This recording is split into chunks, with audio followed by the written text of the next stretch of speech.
वज़ीर ख़ज़ाना मोहम्मद औरंगज़ेब का कहना है कि गुज़िश्ता 12 से 14 महीनों में हमने मैक्रो इकनॉमिक istehkam के हवाले से बहुत अहम पेशरफ्त की है, जिसके बाइस अफरात ज़र, पॉलिसी रेट, शरह सूद में कमी आई, ज़र मुबादला के ज़खायर और करेंसी में istehkam आया। अल शिर्क और ब्लूमबर्ग को इंटरव्यू देते हुए उन्होंने कहा कि one belt and one road के हवाले से चीन हमारे लिए एक बड़ा कॉरिडोर है। इसके अलावा खलीजी ममालिक जहां हम इस वक्त बैठे हैं, हम उन मंडियों में बरामदात की बड़ी सलाहियत देखते हैं।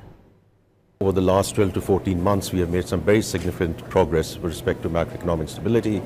The inflation story is a great story, policy rate, interest rates, FX reserves, stable currency. On the back of that, we have seen institutional flows coming back in. A very big corridor for us with respect to the Belt and Road Initiative. Going forward, I see GCC, where we are sitting right now. We see huge export potential in these markets. Our ambition is that we are at roughly about $30 billion plus in terms of exports, and we want to double by which year? In the next 3 to 5 years.